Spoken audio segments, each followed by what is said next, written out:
ज़ाहिर इसको सेट कर दो. I played it, I recorded it.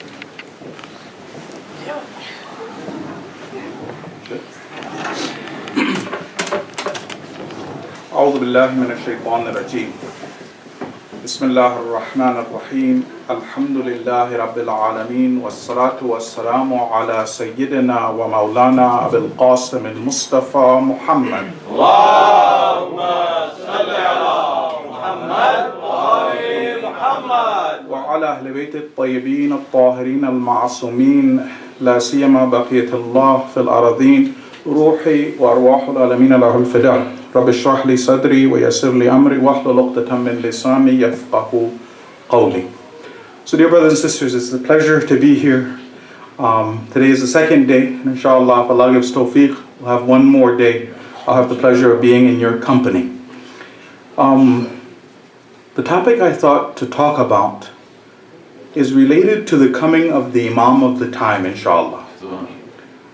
Now, before that, there's something I want to share with believers, not only for us to understand as believers, but inshallah to share with others who are outside of Islam, those who don't know Islam as well. Because we have two responsibilities. One of them is to understand this religion, practice this religion, but Islam is not something that you and I want to keep to ourselves. Rather, if we see the opportunity of other people who are willing, we're not saying to make them be a Muslim. God is the one who grants the tawfiq. Some people become Muslim, some people don't. But sharing Islam, doing itmam al-hujjah, that's one of the things that needs to be done before the Imam returns. And that's our responsibility. We have to share what we know of this wonderful religion. All we have to do is make sure our facts are correct, but then to share it. Now, what I want to do is, again, with that idea that these gems that we find in Quran and Sunnah are not just for us, to enjoy as Muslims, I want to also give brothers and sisters the references for some of these verses of Quran.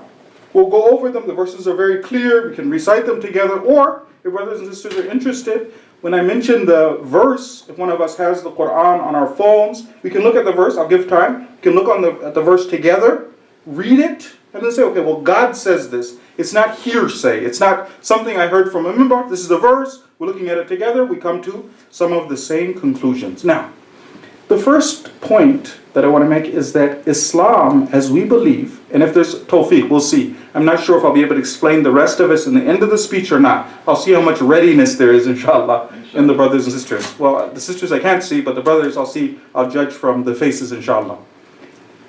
Islam, the true religion of Islam, is the most democratic system on the face of the earth. And we're not saying democratic because we are impressed by the West, we want to be like the West, we're throwing their words around. No, we'll look at the verses of the Quran, and we'll talk about what the verses of Quran say. This discussion should increase our sense of responsibility. So what are we saying? Islam is not a one-man show. It's not one hero, one of the ma'asumeen who comes and with the flip of a wand, he changes the universe. No, actually, it's the believers. It's with the help of the believers that the ma'asum, whether it is a prophet of God, or the Imam Hussein, or Imam Zain al-Abidin, or our Imam, who's able to change the destiny of this world through the help of the believers. Okay? So one verse about that. This is Surah 8 and verse number 62. 8:62. What does God say? هُوَ الَّذِي أَيَّدَكَ بِنَصْرِهِ وَبِالْمُؤْمِنِينَ. God is the one. He is the one who helped you, who assisted you. بِنَصْرِهِ, with that divine help, وَبِالْمُؤْمِنِينَ, with the believers. Right? The Prophet didn't just come and make miracles, lightning, thunderbolts. With the help of the believers, Islam got where it is. But like I said, that increases our sense of responsibility. When you and I are talking about the coming of the Imam returning, for us as believers, because other people outside of the scope of Islam also talk about a savior. They believe there's a savior. They talk about the end of times, right? For us as believers, we keep turning it back to ourselves. When will we be ready? When will we listen? When will we follow? We're not just waiting some miracle. Tell me the signs of the coming of the Imam. No, when will I be ready? Another verse about that, again, we've heard this verse many times. This is Surah 13, and it's verse number 11. What does God say? Inna Allah la yughayyiru ma biqawmin hatta yughayyiru ma bi anfusihim. Allah will never change the condition of a people until they change themselves. So for us, again, a sense of responsibility. Yes, we're waiting for that Imam. We believe in the Imam. Like the brother mentioned, we firmly believe with the support of the Imam we're able to get Islam this far. But to go the rest of the way, we need that help of Allah. But it's us breaking bad habits. Us making sure we've understood Islam. Us implementing what we know of Islam, and then that divine help comes. So a greater sense of responsibility. This is how we see the future. Now, what I want to talk about is one of the main obstacles to the coming of the Imam. And it's something, an issue that's within myself, within yourselves, perhaps, right? Something that we're doing that's stopping the Imam from coming. Sometimes it's good for us to revisit Islam's teachings and make sure the problem isn't within us. If we were going to give a name to this, we would say that believers, in order for the Imam to return, they have to have everyday, all-day faith. Everyday, all-day faith. We're not part-time Muslims. We're not Muslims as a hobby. Okay? Now, I'll mention another reality. Okay? Bear with me. When you as a Muslim, or even a non-Muslim, were to look at some of the laws of Islam, you're looking from the outside now, you'd notice that some of the laws of Islam are naturally closer to what the nafs wants, more enjoyable. It's true, all of the takalif that are there in Islam, from fasting, these things sometimes are a little difficult in the beginning, right? But there's some parts of Islam that are a little sweeter than other parts. There are other parts of Islam that are a little bit more difficult to practice, not so easy. Sometimes my personal inclinations might not lead me to want to practice a certain part of Islam. Sometimes, if we want to practice certain parts of Islam, it gets us into trouble. There's some parts of Islam, if you want to implement them, then you see that no, the tyrants don't like them. For instance. So, what happens is, if we see, when we look at Islam, that there's some things that are sweet, some things that are difficult, some things that go against my personal interests, some things when I hear them, I'm saying, Sadaqallahu al-aliyyul azim, Alhamdulillah, excellent Islam, Barakallah. Okay? It's natural that the nafs likes to pick and choose. It's selective. The nafs. We all have a nafs, we all have an ego. Sometimes the nafs picks and chooses. I remember hearing a story once. Inshallah, it's not a true story. They said this guy, he was in Iran. For those of you who've been to Iran, and maybe even in other countries, you have this idea of fresh bakeries. Right? You go out, there's a store, they're making fresh bread, you go and you buy it. One of the types of bread that they sell over there, in Farsi they call it nune sangak. Nice type, I like it. Out of the breads in Iran, I like nune sangak. So one guy went over there, and when he bought some of this nune sangak, and he came out of this little bakery, this little hole in the wall, came out with the bread, and a poor guy was in front of him, hungry, sad. So poor guy starts explaining his story to the guy with the bread. I am so miserable. I am suffering. Things are rough. Things are tough. And the guy holding the bread, the nune sangak, was so moved he started crying. He felt so bad for this guy. And the poor guy said, instead of crying, instead of shedding some tears, why don't you give me that nune sangak? Give me the bread. The guy said, I'll cry my eyes out for you, but you're not getting any of this bread. Some of the takalif are easier, some of them are more difficult. Now, this problem, though, this is an obstacle to the return of the Imam now, though. This is a serious discussion. What about those believers who are like that? Those believers who have favorite parts of Islam. They're ready to do those parts of Islam. Then other parts of Islam, they find them challenging.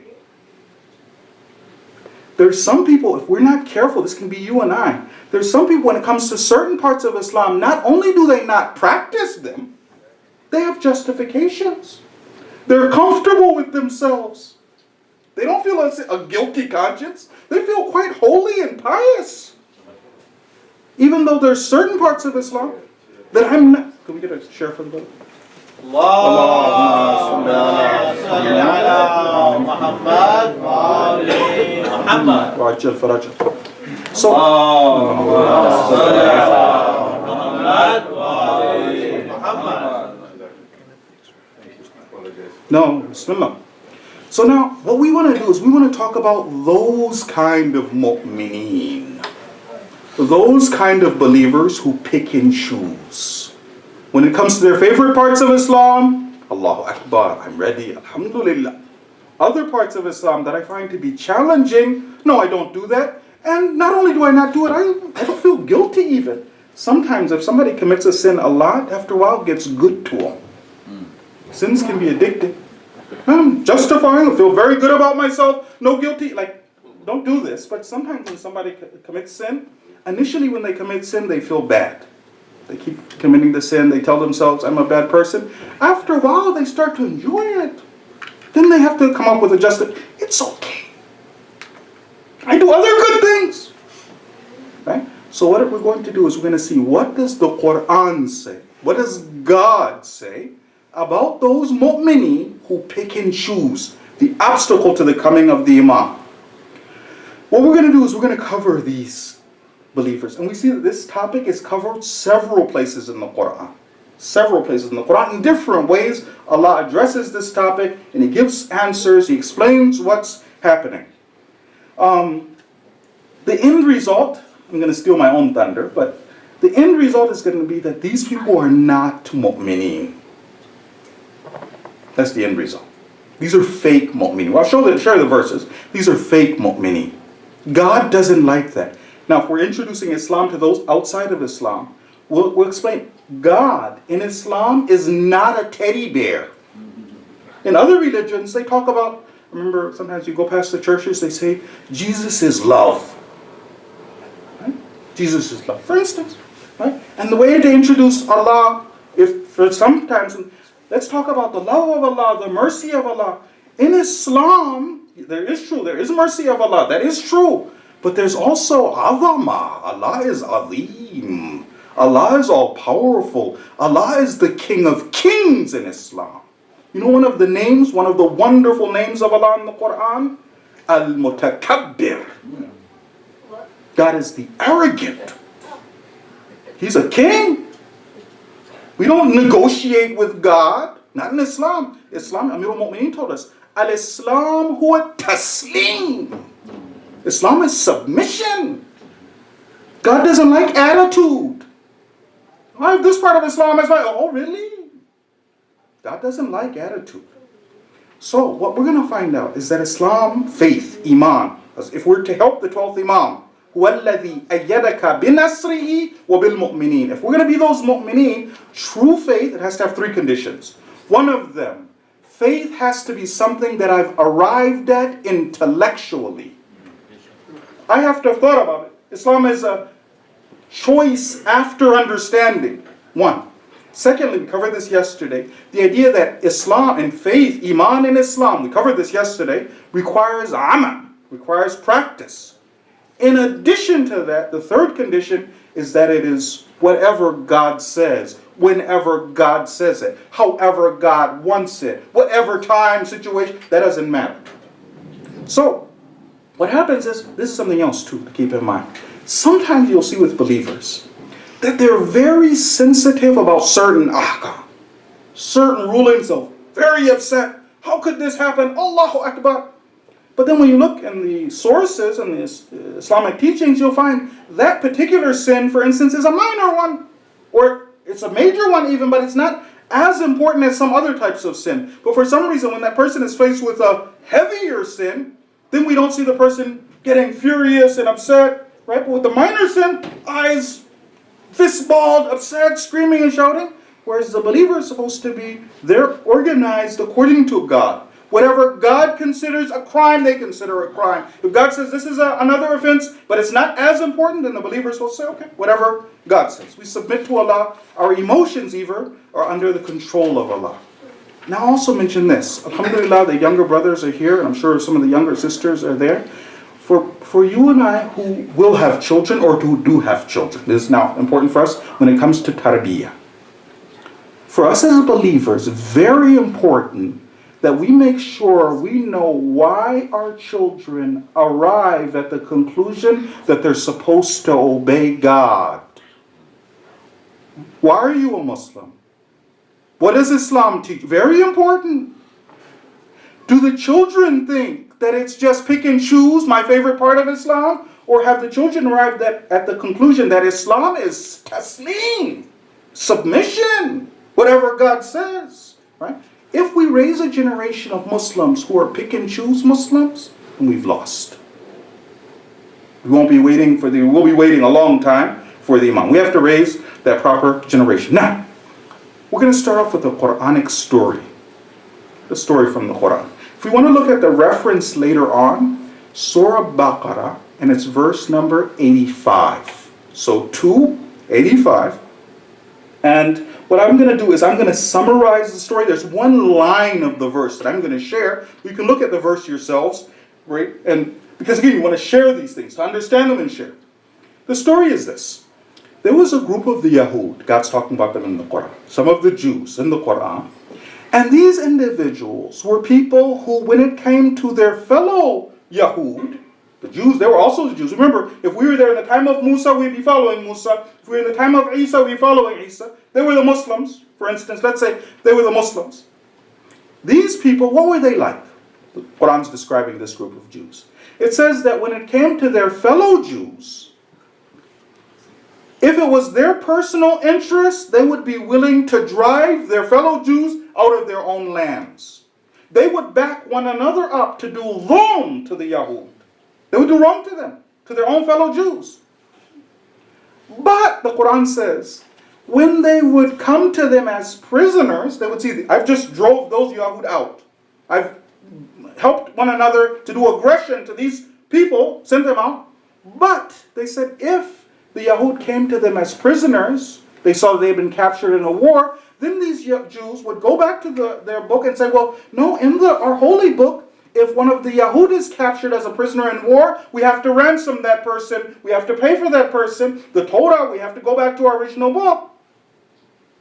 So what happens is, in Islam, we don't get to have contradictory beliefs. God will call you out. If you believe in the Torah, if you believe that that's the book of Allah, you can't reject some of the laws of Allah and accept others. If they're Jews, why'd you kick them out? Why did you help one another do wrong to them? Now you're saying, oh, this is the book of Allah. Come, we have to ransom them. We have to pay. Well, then why'd you kick them out then? The laws are from the same source. So what does God say about these people? This is now the verse of Quran. A'udhu billahi minash shaitanir rajim. Because God calls them out. أَفَتُؤْمِنُونَ بِبَعْضِ الْكِتَابِ وَتَكْفُرُونَ بِبَعْضِ. Is it the case that you believe in some of the book? تُؤْمِنُونَ بِبَعْضِ الْكِتَابِ. And then you do kufr to some? If it's all from Allah, you don't get to accept part, reject part. That's not how it works. Next example. We all know Muawiyah was bad. Okay? We all know Muawiyah was bad. Muawiyah, bad guy, fighting Amir al-Mu'mineen. Now, sometimes what we don't know about Muawiyah is this. If we want to say that it's okay as a Muslim to accept some parts of Islam and reject other parts and be okay with that, then we have to say that Muawiyah was also a good Muslim. You know what Muawiyah did? Because we know Muawiyah would fight against Amir al-Mu'mineen. We know these kind of things. Do you know Muawiyah made salat? Made salat. Not only did he make salat, he would lead salat. You know there's more thawab. If you have the conditions, you can lead the salah. In jama'ah, there's more thawab for leading the salah in jama'ah. Muawiyah would lead prayers. Lead prayers. You know what else? Maybe you've also heard this story, or you've read it before, where sometimes Muawiyah would tell, I'm going to tell you a story about Ibn Abbas. One of the companions, Ibn Abbas, related to Amir al-Mu'mineen, Ibn Abbas, we all know who Ibn. He says, Muawiyah told Ibn Abbas, he says, come and tell me some of the fadha'il of Ali. So, Ibn Abbas, am I safe? You sure? You want me to talk about who Ali is? He said, no, you're safe. Ibn Abbas starts telling him the fadail of Ali. Muawiyah starts crying. Shedding tears.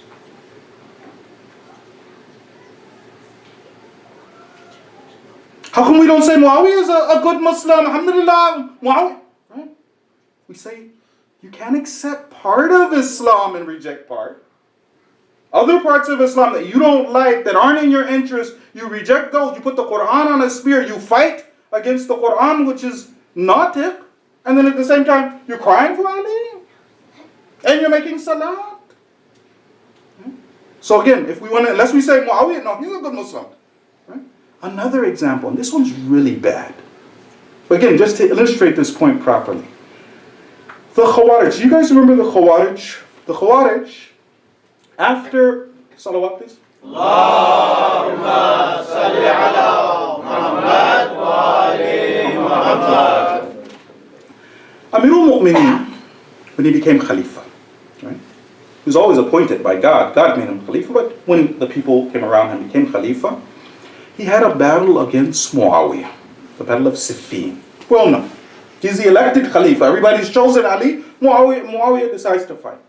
There was a group of the Muslims who didn't accept Ali fighting, and when Muawiyah put the Quran on the spears, they said that you should let the Quran judge.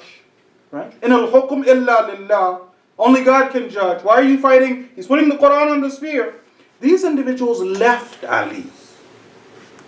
Khawarij, we call them Khawarij. They started fighting Ali.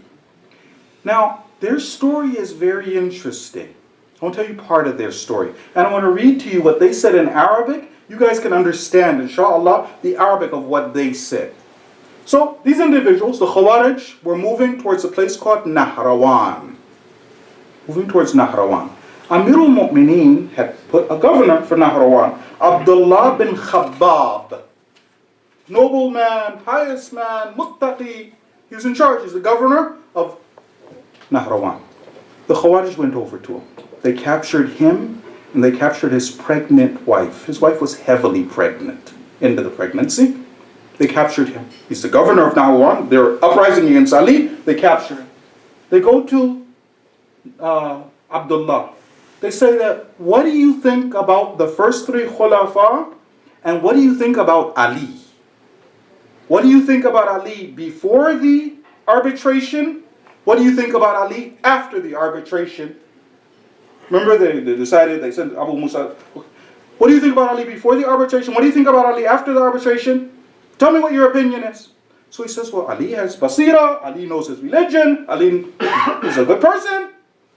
They said, oh, you're following your nafs. You're following personalities. We're going to kill you in a way that we haven't killed anybody. You know how they killed this guy? I'm just going to tell you how they killed him, but then after that, the strange part is the rest. So what they did is they slit his throat. Slit his wife's throat. Took the baby out, killed the baby. Right? But that's not the strange part though. Remember that original point. Accepting part, and you know what they did? The Khawarij took Abdullah and they brought him over to a date tree by a riverbank. When they brought Abdullah to the date tree by the riverbank, Abdullah's tied up.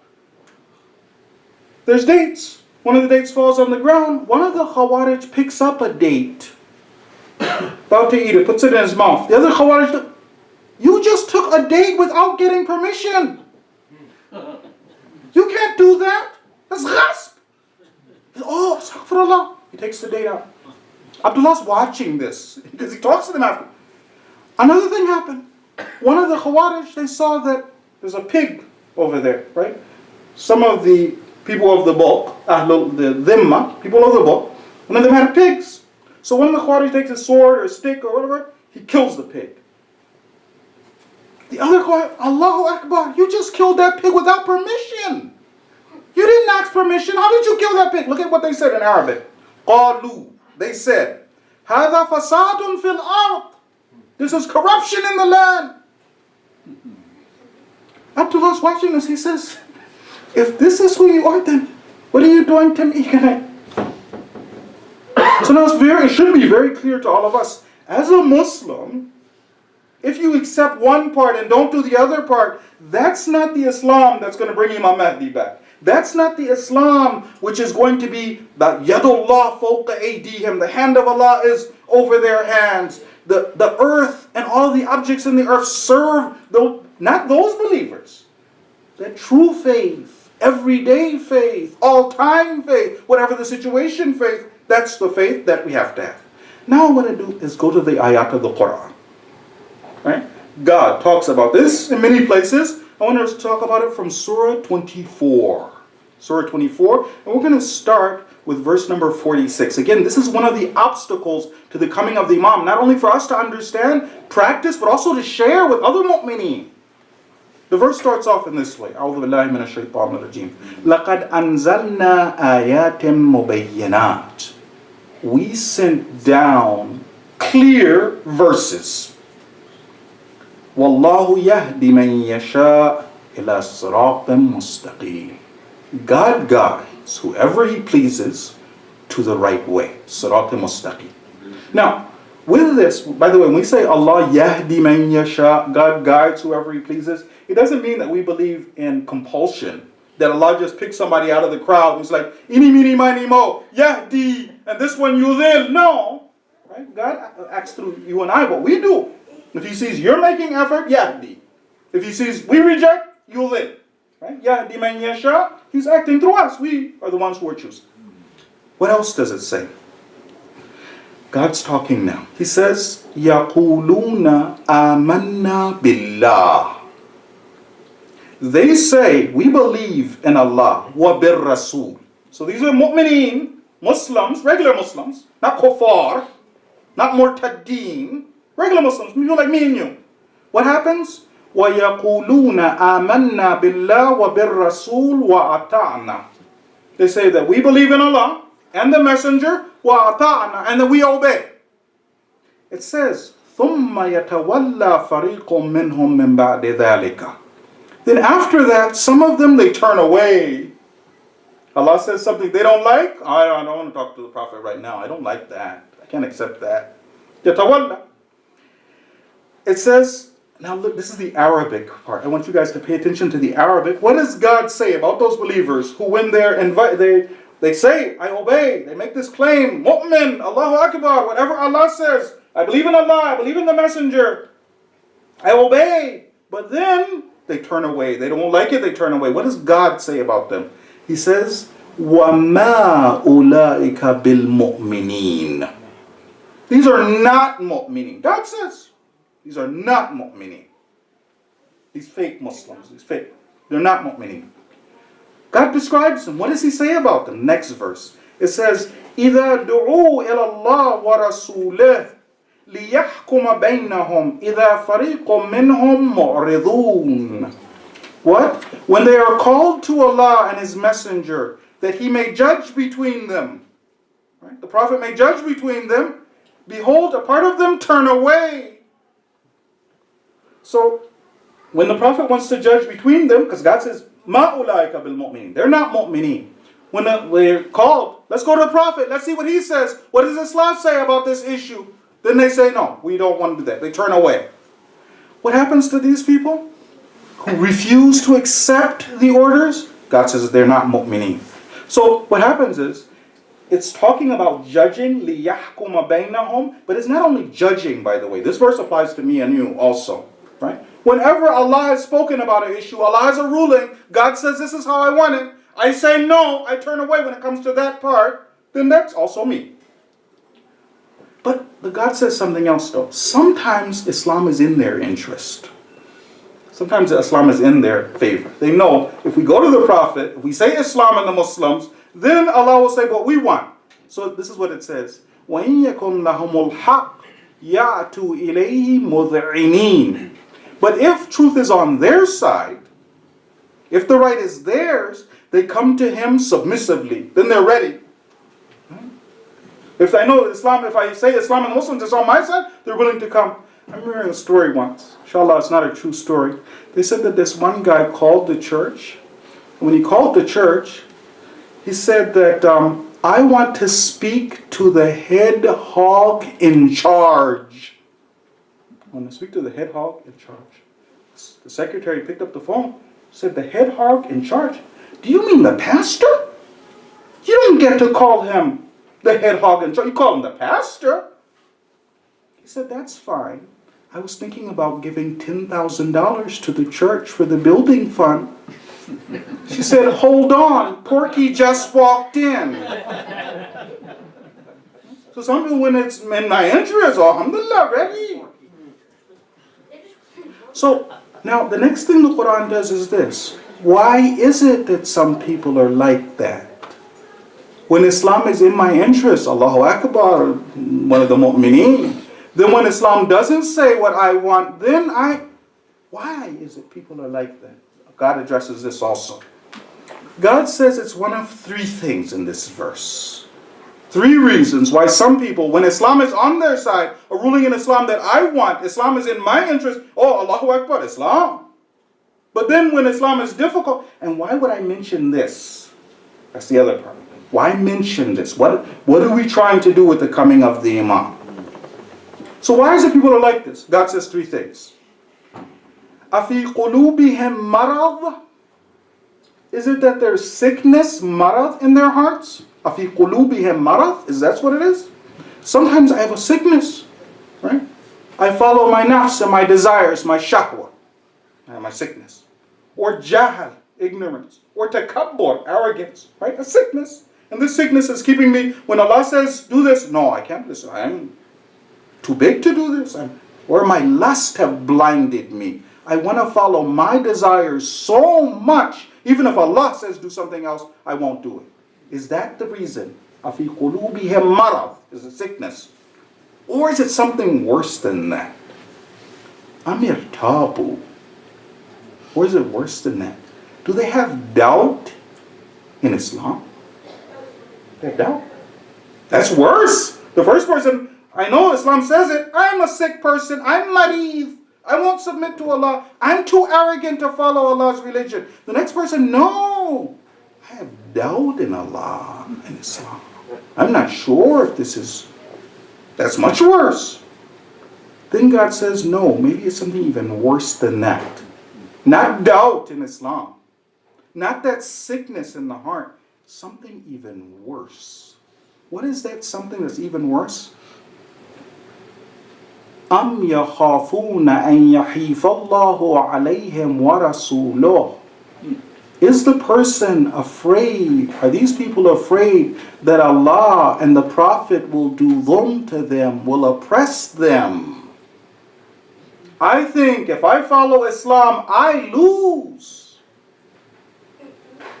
Good guys always lose. I have to be clever. I have to have my own back. Can't submit to Allah. I'll give you an example. Sometimes people think these things. For instance, in Islam, what we believe is that our rizq is provided by Allah. Allah's our provider. Allah's our provider. You and I, we can't get more rizq, we can't get more money, more provisions, more things than Allah has designed for us. But sometimes shaitan whispers to us, and we think we have to be clever. I'll give you an example. By the way, this can apply to you and I. Sometimes we slip too. I'll give you an example. This guy, he was standing outside the masjid. Amir al-Mu'mineen comes up to the masjid. He's riding on a mule, comes up to the masjid. I'm going to go inside the masjid. Can you look after my mule? Tells the guy. Why not? I'll look after. Amir al-Mu'mineen goes inside the mosque. The guy sees that Amir al-Mu'mineen is not looking. He takes the bridle off of the mule and he goes. Amir al-Mu'mineen comes back out after he finished his work. He has 2 silver pieces to give him. He looked after the mule, bismillah. He goes outside, the guy's not there, he can't find the guy. He tells one of the people who's working for him, or one of his slaves, he says, go to the bazaar, go buy me a bridle. The guy goes to the bazaar, and when he sees a guy selling the bridle. How much do you want for that bridle? 2 silver pieces? Bismillah. He comes back to Ali. Ali looks at the bridle. It's the same bridle. He could have got it from the hand of Ali. But he thinks, I have to be smart. I can't, if I obey Allah, I'm going to lose. I need money. Like some of the brothers who deal in drugs, they say, the money doesn't know where it came from. Sometimes not drugs. Sometimes other people doing haram things. But can you get more than what God is going to give you? So why is it that people make this mistake? Sometimes, the Quran's saying, people think that if I obey Allah, God will do wrong to me. If somebody thinks this is his kufr, that means I must not know who Allah is, I don't know who the Prophet is, I think if I do what they say, I'm going to lose. The Quran says something very disturbing about these people. It says, بَلْ أُولَٰئِكَ هُمُ الظَّالِمُونَ. No, those people are the zalimeen. They're the oppressors. Allah's not going to oppress anybody. Anybody who does the right things, Allah won't oppress them. If they're the oppressors. They'll oppress either themselves or they oppress other people. It depends. Now, what happens though? The Quran also talks about what the believers are supposed to be like. Right? So now we're coming to that conclusion. And then after that, how does this connect us to the 12th Imam? What are the believers supposed to be like? What does God want from the mu'mineen? How can we be if we want the Imam to return? How should we be when it comes to all of Allah's laws and submission to Allah? The Quran says, إِنَّمَا كَانَ قَوْلَ الْمُؤْمِنِينَ. The only words of the believers, إِذَا دُعُوا إِلَى اللَّهِ وَرَسُولِهِ, when they are invited to Allah and His Messenger, لِيَحْكُمَ بَيْنَهُمْ, that God decide or that the Prophet judge between them, when they're told this, and يَقُولُوا, that they say this, سَمِعْنَا وَأَطَعْنَا. We have heard, we have understood, and we've obeyed. The only thing the believer says is this. It says, وَأُولَٰئِكَ هُمُ الْمُفْلِحُونَ. Those are the people who are victorious. Those are the people who are successful. So now, back to that last point, and inshallah we'll end now. Why is this so important for us to discuss as believers who are waiting for the 12th Imam? As people who say that we control our own destiny. Why do we need to talk about these things? As we said, Islam is a religion. It rides on our shoulders. When we want the Imam to return, the Imam returns. As long as we're disobeying, not being mu'minin, the Imam stays behind. Now, the tough part. I mentioned that there's different duties in Islam. You know the test that many people failed? Inshallah, we don't fail this test. The test that many people failed is they couldn't pass the test of wilayah, of Ahlul Bayt. They couldn't pass that test. Fasting is easy. Salatul Layl is easy. Quran is easy. But there's sometimes when the Ahlul Bayt want to take a political stance. Now it's going to cost you. You want to follow Ali? You want to go into that valley? Now it's going to cost you. And again, brothers and sisters, let's not just talk about, oh, these people were bad. Would we be able to do this? What's the story? Remember, after the death of the Prophet, Imam Ali alayhi salam and Lady Fatima come to the houses of the believers. And they tell the believers, they say that, Fatima speaking, I'm the daughter of your Prophet. You made bay'ah. Come and support us. But now what does it mean to follow the Ahlul Bayt in their political stance? That means, brothers and sisters, that you would have to, if you were there on that night, you have to shave your head. You've heard the story. You have to shave your head. Walk away from your business, your house, your education, everything you built in your entire career. Right now, God wants it. Come shave you can't even grow your hair back. Come, meet me. And the political stance of the Ahlul Bayt, the wilayah of the Ahlul Bayt, right now, this is what I want from you. Right? So now, back to us. Are we ready? We were calling for the Imam. Are we ready, me and you? Are we able, are we capable of walking away for everything for the Imam? Leaving everything. Not attached to any of the dunya. Ready to obey and to sacrifice. That's what it means.